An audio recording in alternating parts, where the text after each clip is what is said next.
So let's start discussing where Linux is found, right? We don't think about it, but Linux is actually found in many, many places. A lot of the web servers are actually based off of Linux. For example, when you go to google.com or many other large websites, right? It's likely that they're running on some kind of Linux-based servers. So Google runs thousands upon thousands of Linux servers to power its search technology, right? So when we think about Google, right, Google possibly maintains a very large infrastructure behind it, right, to provide all that services and services to us, right? For example, searching is of course the popular one, Gmail, Google Drive, YouTube, and all of that, right? So behind the technology, right, there has to be something that's running those platforms, right? Most likely it is Linux, right? If you have an Android phone, they're also based on Linux, right? Facebook builds and deploys its site using what is referred to as LAMP stack, right? Which stands for Linux, Apache Web Server, MySQL database, and PHP web scripting language, all open source projects. Financial organizations that have trillions of dollars riding on the speed and the security of their operating systems also rely heavily on Linux. So we'll discuss the differences between the major OSs and why Linux is preferred for certain things. The foundation of cloud is also Linux, right? So what makes Linux attractive, right? Why these large companies, large popular companies, and a lot of the financial organizations choose Linux, right? For specific things, right? This is not to say that they only use Linux, exclusively. They use combination of all the major operating systems such as Mac OS, as well as Windows as it fits their need, right? But in order to run major platforms or certain applications, they might prefer to use Linux for that, and we'll see why, right? So the point here is that Linux is actually found in many tools and technologies or services that we consume on a daily basis, right? For example, a lot of the network appliances are also based on Linux, right? So when we say the word Linux, what does come to our mind, right?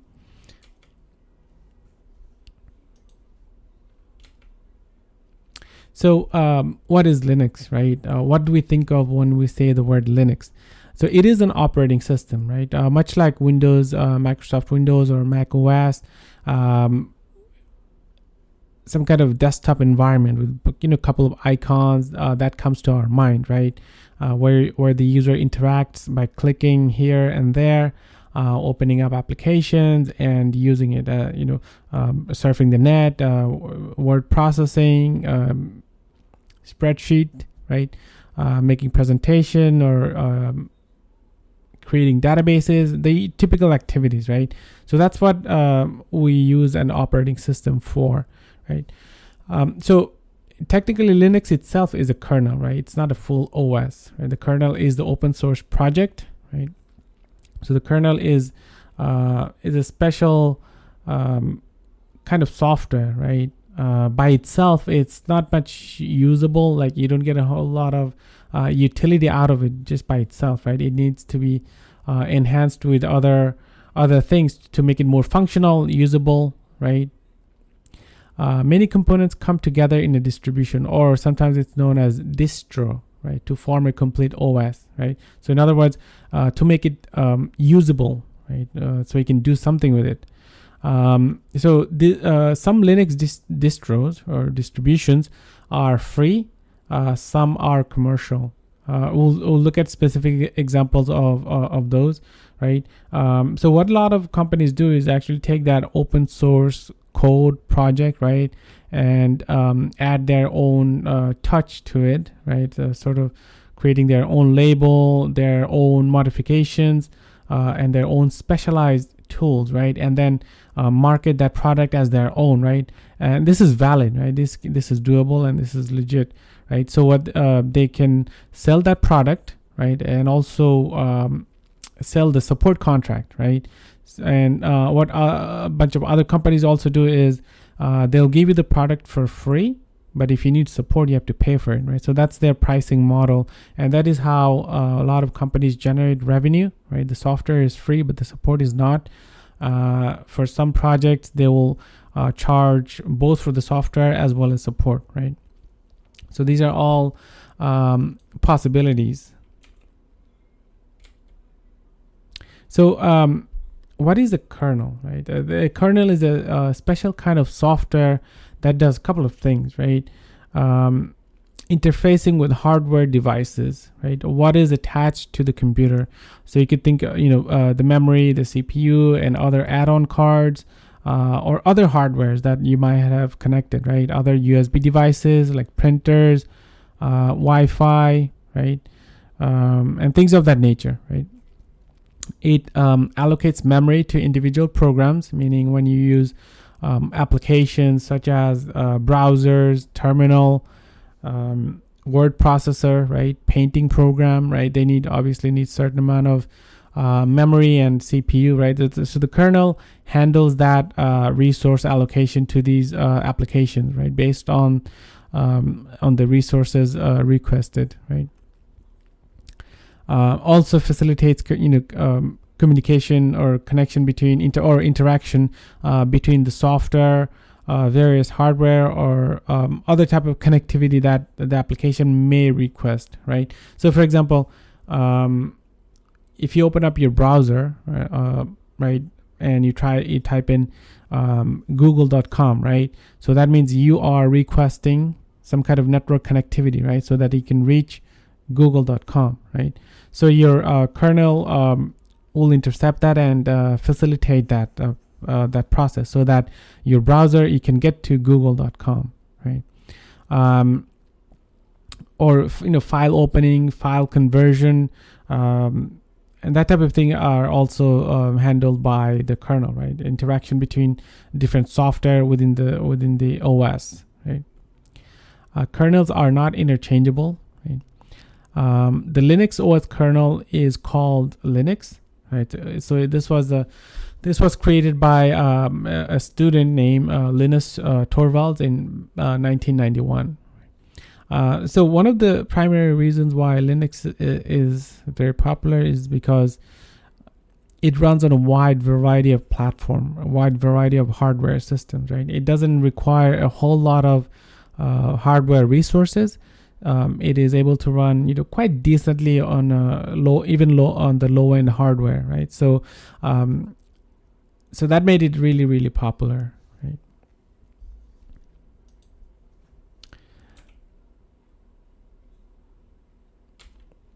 So how is it different from let's say a Windows or a Mac, right? It's a lot of free stuff, right?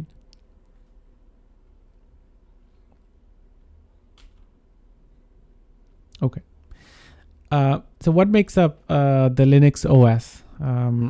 Typically, it will have user utilities, a file system, right? GUI software, so that you can interact using some kind of graphical environment.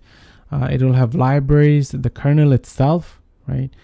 Server software if needed, shells, kernel modules, device files, right?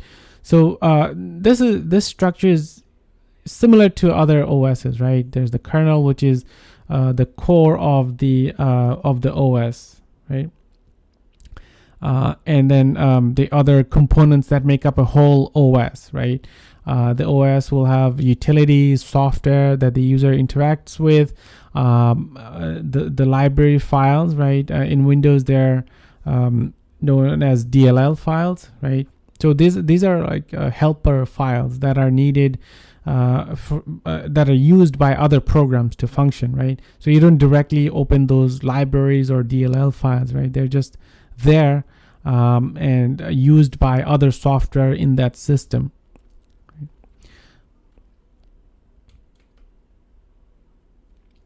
So features that make up Linux and other OSs, right?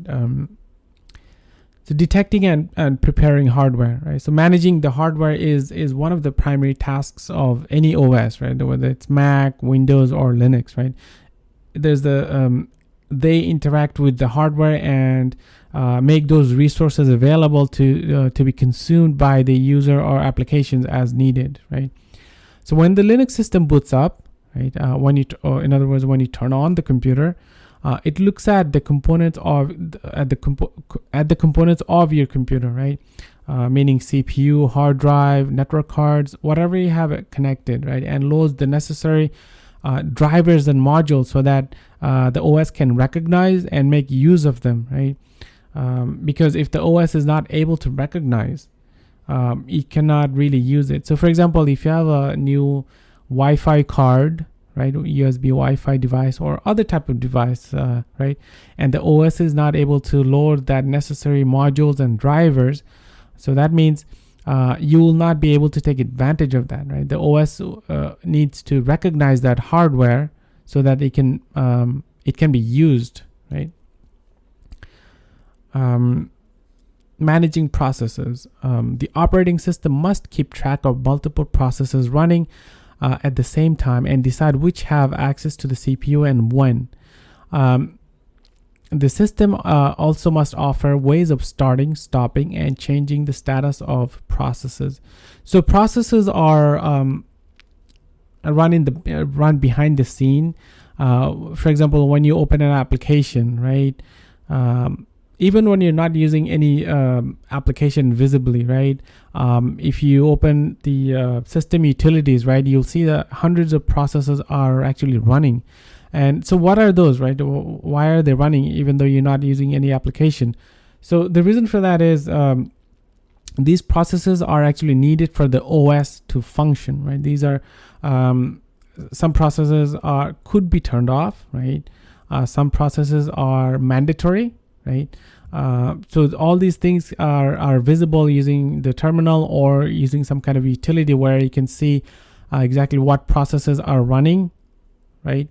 There may be additional processes that may be part of a new software, right? So sometimes when you install a new software, right, that will also install additional processes, right? Because they are needed for this new software to function, right? So what the operating system does is that it manages all these kind of processes, which can be either stopped, terminated, restarted when needed, right? So it provides you the mechanism to monitor, manage all these processes. So managing memory is another aspect, right? Swap space, which acts as temporary memory. So in case you run out of your physical memory, right? So it'll take a chunk of your physical disk space and use that as temporary memory. So RAM and swap space must be allocated to applications as they need memory. The operating system decides how requests for memory are handled. So that's something that OS handles internally, right? This is not something that you do manually, right? This is something that the OS does when you're at the maximum capacity of your physical RAM. Providing the user interfaces. An operating system must provide ways of accessing the system. The first Linux systems were accessed from a command line interpreter called the shell, right? So in the back in the days, that was primarily the only way to interact with the operating system through a shell, right? So today, graphical desktop interfaces are commonly available as well. So that's what makes Linux very unique in the sense that the underlying component is Linux, right? But it can look very different from each other, right? Because of this modularity, for example, right? It can you can make it really unique, right? Using different desktop environment, which we'll have a look shortly. Controlling the file systems, right? The file system structures are built into the operating system or loaded as modules. The operating system controls ownership of and access to the files and directories that this file system contains. So in any computing system, right, there are a bunch of files, right? Those files can have security controls, right? So that your files are not accessible by another user, right? So that type of privileges, security controls are maintained by the operating system, right? As you define, you can make it private, you can make it public, right? So you can configure those options, and the OS will keep track of that, right? Manage who has access to what, right? Providing user access and authentication, creating user accounts and allowing boundaries to be set between users is a basic feature of Linux. Separate users and group accounts enable users to control their own files and processes. So similar to controlling file system, right? This is another mechanism to control who has access to what, right? Offering administrative utilities. In Linux, hundreds of commands and graphical windows are available to do such thing as adding users, managing disks, monitor the network, install software, and generally secure and manage your computer. So within Linux, right, there are lots of different utilities that can accomplish pretty much the same thing. There's lots of ways to do certain things, right? And there are thousands of commands. For our purpose, we just need to know the some of the widely used and the most common ones, right? For everything else, we refer to the man pages or manual pages, right? As they say, there are many ways to skin a cat, right? Startup services, to use printers, handle log messages, to provide a variety of system and network services. Processes are called daemon processes that run in the background, waiting for requests to come in, right? There are many such type of services in Linux. So in Linux, we call them daemon. In other words, which is another word for basically that refers to services. Linux offers a lot of programming utilities for creating applications, and libraries for implementing specialty interfaces are available with Linux. Some advanced features of Linux that include clustering, virtualization, cloud computing, real-time computing, and specialized storage. So clustering refers, Linux can be configured to work in clusters so that multiple systems can appear as one system to the outside world. Services can be configured to pass back and forth between cluster nodes while appearing to those using the services that they're running without interruption. So cluster provides high availability, right? It's transparent to the consumer, meaning the end user, right? So behind the scene, you can have tens or hundreds of clustered computing system, right? But to the end user, right, to the consumer, it's seamless, it's transparent, and they don't have to know the actual configuration. So this is possible with Linux, right? So it works in a cluster. Virtualization is another widely used features of Linux. To manage computing resources more efficiently, Linux can run as a virtualization host. Right? On that host, you could run other Linux systems, Microsoft Windows, BSD, or other operating system as virtual guests. Right? So in other words, it provides the platform. So this is similar to what VMware does, right? If you have experience with VirtualBox, for example, or Parallels on a Macintosh, right? They provide the mechanism so that you can run one operating system within another, right? So to the outside world, each of these virtual guests appear as separate computer, right? KVM and Xen are two technologies in Linux for creating virtual hosts, right? So those are two specific Linux-based virtualization technology.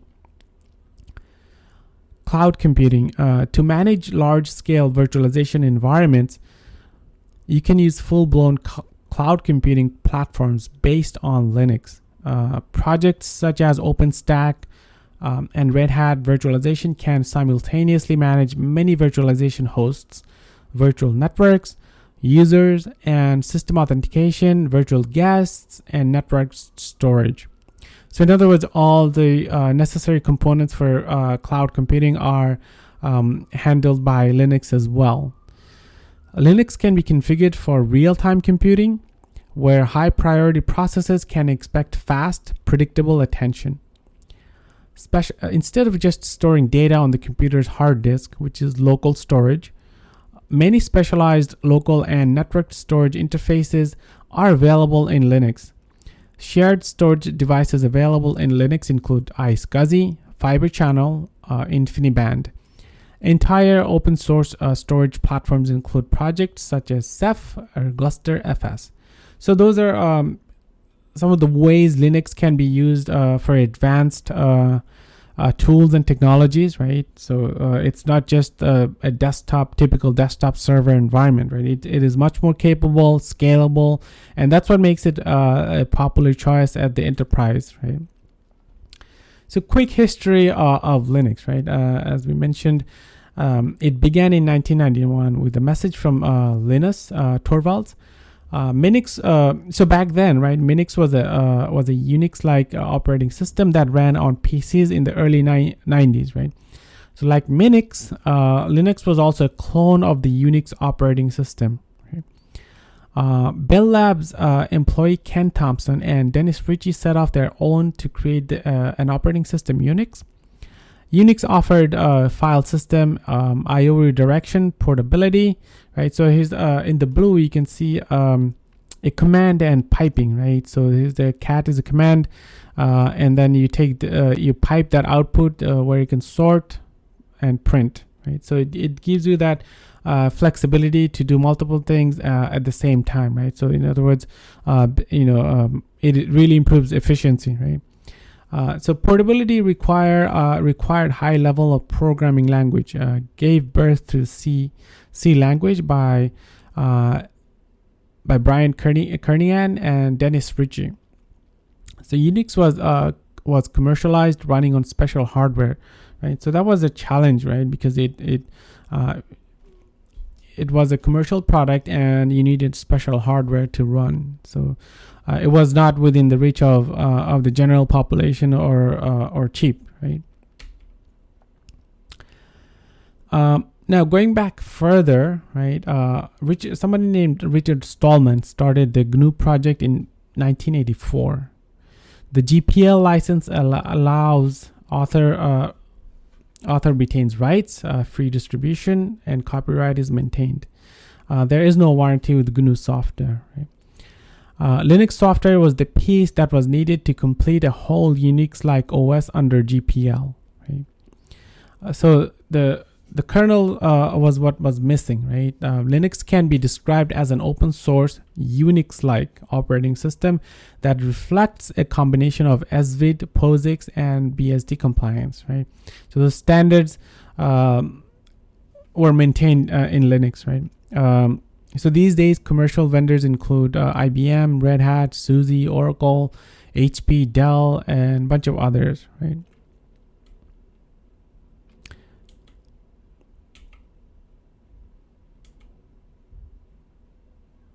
So what is open source, right? What does it mean? Open source is programming code human beings use to write software program. Well, the source code is programming code that human beings use to write software programs. What is a compiler? A compiler is a software that turns source code into binary code, but does not execute the binary code, right? So the compiler will prepare the code, right? A translator is a software that turns the source code temporarily into binary code and execute it. The binary code is a code that machine needs to run and understand software programs. And open source is freely available source code, right? So where people write codes and share with the community, right? So between these other components in the middle, compiler, translator, and binary code are what the machine uses to understand those codes and to run them, right? To execute them. So what are some Linux distributions, right? There are some commercial ones, of course, right? Companies will charge you for those type of distribution for the product, both for the product as well as support, right? That includes Red Hat and SUSE.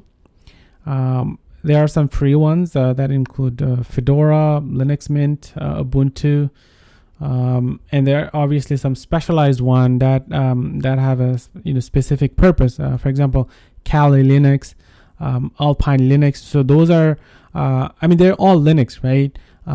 What distinguishes Kali and Alpine from others is that they include lots of security tools, because that's the focus, right? So instead of you downloading hundreds of security related tools, they package it all in one distribution, so to make it sort of convenient, right, for security researcher to use.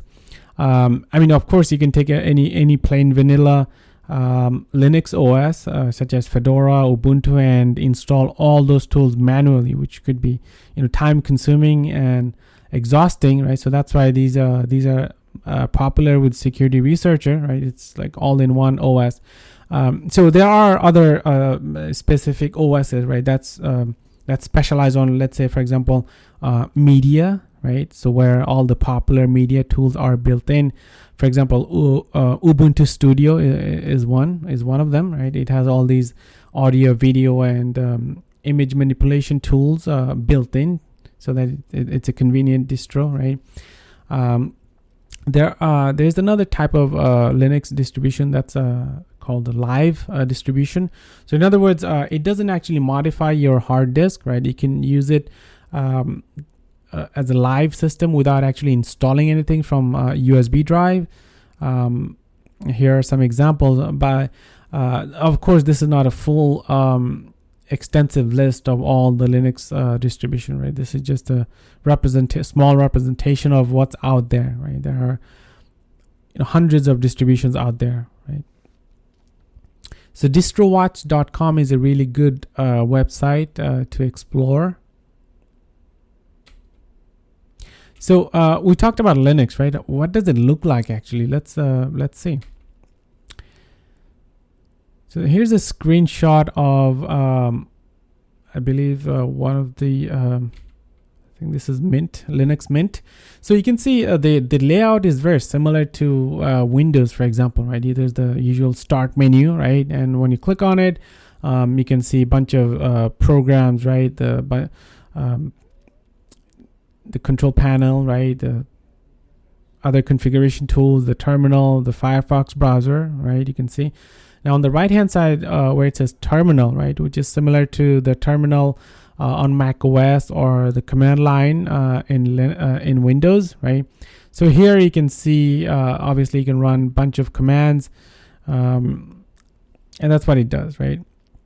And at the bottom you can see time and date. So this is very similar to not much different from other OSs, right? Very typical with icons and the GUI environment. Now, what we're looking at here is slightly different, right? What I have here is, if you notice, right, I'm actually running this Linux within Windows, right? This is using Windows subsystem for Linux feature, right? So first you have to enable that feature within Windows, and then from the Windows store you can install Ubuntu, OpenSUSE, and Debian. So this is not obviously full-fledged Linux, but it gives you some taste of Linux within Windows without repartitioning, right? So there are many ways you can experience Linux, and this is one of the many ways, right? So in other words, I'm running as an app, right, within Windows. So I'm basically looking at the directory structure, right? Here's another one, another screenshot from CentOS. CentOS is a Red Hat clone, basically the open source version of Red Hat. Again, the idea is very similar. It has I installed with GUI environment, so you can see all the icons, right? It's very straightforward. So this is what makes Linux very unique, right? Even though they're all Linux, right? You can see the graphical environment is different, right? Here's a screenshot of the OpenSUSE, the free version. Again, I'm running this as an app within Windows, right? Okay. So the shell, as mentioned, right? The shell is what allows the user to interact or issue the commands to the system, right? So in Windows, we simply call it the command line. In Linux, we call that terminal, right? In Linux, there are different shells available, right, with different features, slightly different features, functions, and syntax. For our purpose, we're going to be using Bash, right? It is the most popular one. I mean, all in all, they're very, very similar, right? With certain unique features that are different, but for the most part, they are quite the same. Right? It's just a black or dark window with a cursor blinking. That's pretty much it, right? So which distro to choose from, right? Red Hat, Fedora, or CentOS, right? So these are very similar or part of the same family, really. And as of now, actually, I think CentOS is going to be discontinued because of some changes that Red Hat made. Fedora is also Red Hat based, but it is always running the latest version of all the software. So the Red Hat basically uses Fedora as test bed, right? So the software that are stable end up on the enterprise version of Red Hat, right? Where stability is very, very important. Red Hat Enterprise is also a subscription-based product. On the other hand, we have Linux Mint, Ubuntu, or Debian. So they are part of the same family also. They're known as something called Debian-based, right? Kali is a specialized security-focused distribution. So we need to distinguish between Red Hat Enterprise or Red Hat-based ones and the Debian ones, right? Even though they're both Linux, the main difference is that is the package management or how we install software on them, right?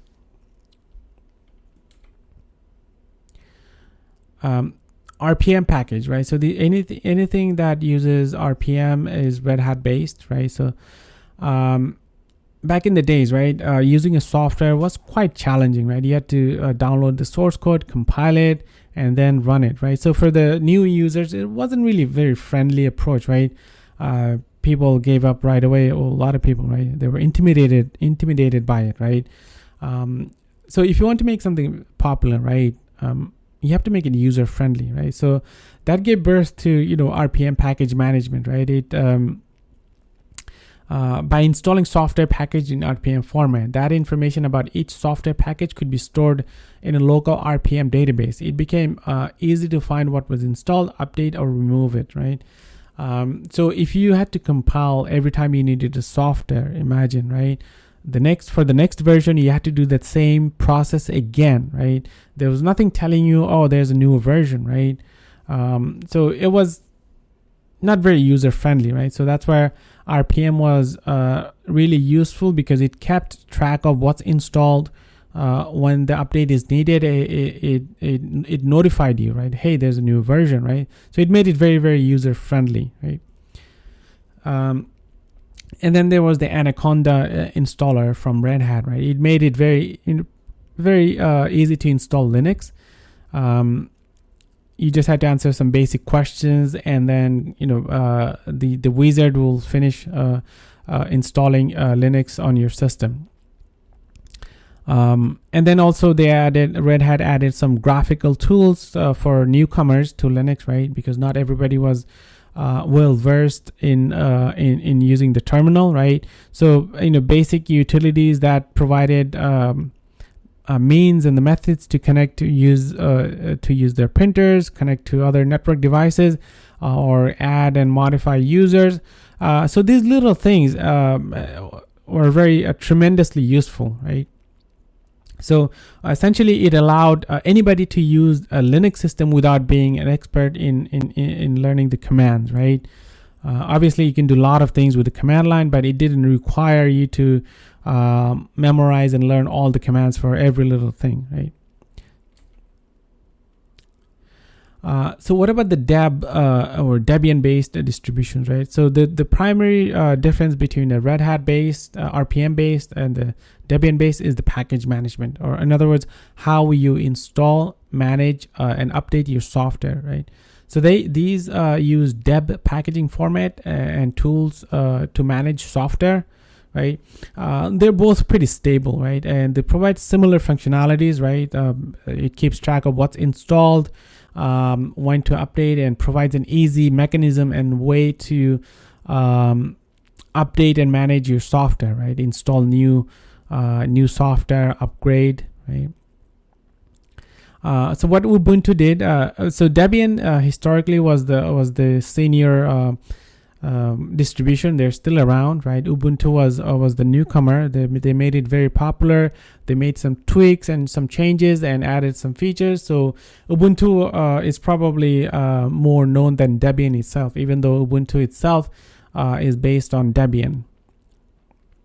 So they both made it very user-friendly distribution. So why learn Linux, right? Why should one take interest in Linux? So as you know, Linux is a unique skill to have. It's a great thing to learn, right? Hopefully, so Linux talent is a high priority, right? Hiring people with Linux expertise is a priority for 77% of hiring managers, right? So anywhere you end up in IT, right? Whether it's system administration, security, storage, cloud, right? You'll find that Linux knowledge is very, very useful. It comes handy, right? Career advancement with Linux. As for career opportunities, 86% of Linux professionals reported that Linux knowledge increased career opportunities, right? So again, it's a unique skill, right? There's not a whole lot of folks with this skill. So the more you know, the valuable you become, right? So there are some certifications, exams that are possible. For example, Linux Plus is vendor neutral certifications from CompTIA, and Red Hat, of course, offer their own certification track as well, starting with the Red Hat system administration, and then once you pass that, you can move on to becoming an engineer, RHCE. More Linux recruiting. One of the hiring managers surveyed, 46% reported that they plan to increase recruitment of Linux talent from the previous year. So as you can see, it is very desired by hiring managers, so it is a good thing to add on your resume. So how do companies make money with Linux, right? Software subscription, as we've seen with OpenSUSE and Red Hat, right? Where they'll charge you for support and possibly for the software as well. Training and certification exam, right? Bug bounties, right? If you're able to, if you're an expert in Linux, you can research and find bugs and make some money. Donations, other merchandises, right? That's how lots of companies make money with Linux. And as I mentioned, here are some certification choices, right? And the topics that they actually cover, right? So CompTIA Linux is a vendor neutral. It focuses on hardware, software, security, troubleshooting, and automation, right? And then you can also pursue Red Hat based, right? So the RHCSA is of course Red Hat specific. So is RHCE, which is the more advanced, right? So you'd start with RHCSA and then go to RHCE. So you can, if you have any of these certification, that means it'd be very attractive to a potential employer. So here's again a rather short list of all some of the major Linux distributions, right? Again, this is not a whole lot of this is not the complete list, just a sample of what actually exists. And you can see their packaging format. So you can see that mainly most of them are either RPM or Red Hat based or Debian, right? Now the specific ones, for example, Slackware, you can see Arch, right? Gentoo, right? So those are specialized Linux distribution that have their own mechanism, right, to manage software, right? So they are still interesting distributions, but they don't fall under those two primary categories for software package management categories, right? So, but it's still worth exploring them if you're interested. And because they use specialized format, you might want to learn about Linux first before you start using their distribution. So if you can start with Debian or Red Hat, and then once you get familiar with, once you find your ways around Linux, then you can, experiment with Arch, Gentoo, or Slackware, right, which are considered more advanced distribution of Linux. So again, there's a great website. It's called distrowatch.com. It is a very useful site to explore Linux, where you can search and keep up with the latest happenings in Linux world, at least in terms of distribution release.